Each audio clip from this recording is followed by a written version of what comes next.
Welcome to day 4 of the challenge. Today's lesson is all about visualization, the act of creating vivid mental images of your desires. By the end of this lesson, you will have the step-by-step process that Neville Goddard taught for visualization. From Neville Goddard, if there is something today that you really want in this world, then experience in imagination what you would experience in the flesh were you to realize your goal.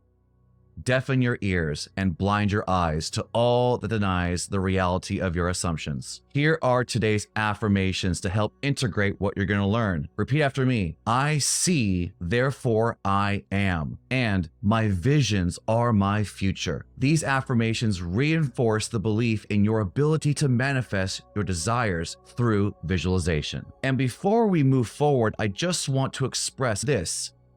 Stop affirming that we don't know how to visualize. Let's stop believing that we don't know how to meditate. I want to give you a huge secret here, and it's going to change your life. I want you to already assume and accept you are already a master visualizer. You already know how to visualize and create your reality because you've already been doing it, whether you're doing it consciously or unconsciously. Just think about all those awful things in your life. Whenever you've told that story, maybe you even told it recently, how much detail did you give it? How many nuances of reality? How many flavors and colors and details to really express this vivid image to somebody that you're sharing, whether it's a therapist, a friend, a family member? Just how detailed were you? That's my point. So let's drop any ideas or lies about how visualization is hard. Chances are, like most of us, you may just find it easier to unconsciously visualize. So we're going to learn a step-by-step process after this scripture I'm going to share with you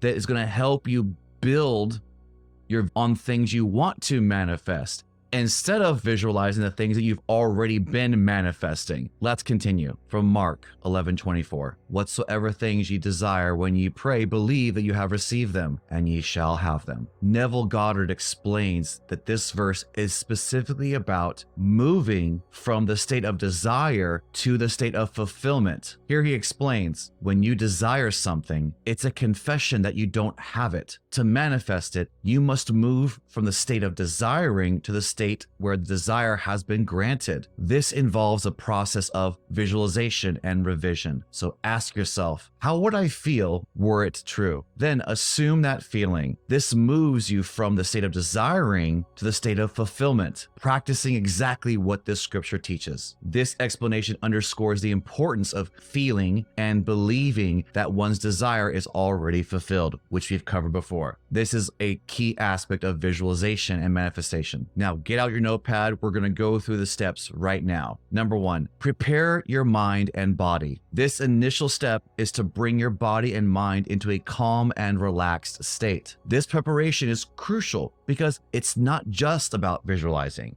It's about doing so in the right state of mind, and throughout the day, your mind and body are in a constant state of activity, often in a fight or flight mode, to be honest. You're picking up things, you're moving your body physically, having conversations, overcoming or stepping in and out of conflict. So you're busy. You've been in a beta brainwave frequency. We have to change that. To visualize effectively, you need to shift to the parasympathetic nervous system, responsible for rest and digestion. You have to be calm. You have to be relaxed. So that's number 1, prepare your body and your mind. You're going to get ready for a state akin to sleep. Number 2, activating your parasympathetic system. Now, there are various methods to activate this system, such as practicing yoga, meditation, deep abdominal breathing, or focusing on a soothing word to calm you down for a few minutes. The goal is to find a method that works for you and leads you to deeply relaxing, where you can impress the subconscious with suggestions. To simplify this, just find a process that works for you that allows you to spend a few minutes, about 3 to 5 minutes, maybe 10 at the most, literally designed just to calm down. We want you to make sure you're separating from the workday, separating from the challenges in the 3D world. Any process that allows you to slow your mind down and be present is going to be the one that works for you. Give it a shot. 3. Command your subconscious. Once you've achieved a relaxed and almost drowsy state, it's time to prepare your subconscious for visualization. You can use a statement like, I am now ready to enter the state of the wish fulfilled, or I set an intention to be one with my desire. Use a statement that works for you. The point is you're making a declaration that this is what I'm going to do. I am going to align my vision with my wishes fulfilled, the ones I desire. You are informing your mind that you're in charge, and let's get ready to work. 4. Creating a scene for visualization. Now, create a scene in your mind. This scene can be brief, around 5 seconds, not up to more than 40 seconds long. Keep it simple. Now, the length isn't as important as much as the content and the realism of the scene. So I would rather you keep it short, powerful, than drawing out the story. But you're going to have to be the one that experiments and finds the balance. The scene should transport you to a reality where your desire is not just a wish, but a present fact. The key is to make the scene as real as possible to your mind, as the mind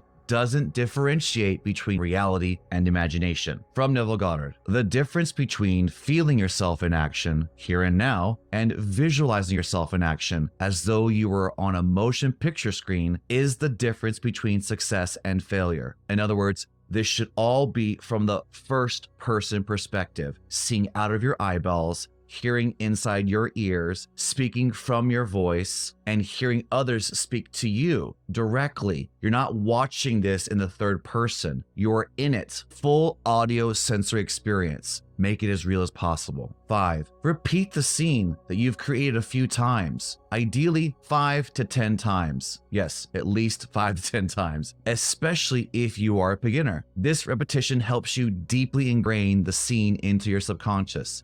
Think about this. You have thoughts that you think about unconsciously all day, every day of your life. You're going to want to do this exercise more than a few times. You want to do repetition because guess what? Repetition is how you installed and created your reality in the first place. So we're going to do exactly the same process, but with intention to change and shift to a different reality. Cultivating gratitude. After repeating the scene, the next step is to bring up feelings of gratitude, complete, true, authentic satisfaction in your heart. Imagine how your heart swells with satisfaction when you feel thankful. Assume that your desire has already come to pass and let your heart overflow with joy, gratitude, and satisfaction. From Goddard, your own wonderful human imagination is the actual creative power of God within you. And 7, concluding the scene. When you're done, you can either go to sleep after this process or simply end your visualization session. The choice depends on your preference. Follow these steps with confidence and ease. The more natural this process becomes, the sooner the visualization will appear in your reality. I want you to reflect on these questions after you've done with the process. What did you visualize? How vivid were the images and sensations you brought up? Did it feel real enough? Remember, the key to effective visualization is to immerse yourself with sensory vividness. This is not passive. After you've done the exercise, share your experience and thoughts about visualization in the private Facebook group,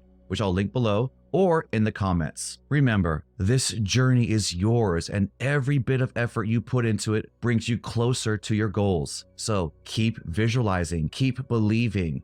That concludes today's lesson. I'll see you tomorrow. You are sacred, you are worthy, and you are love. Cheers.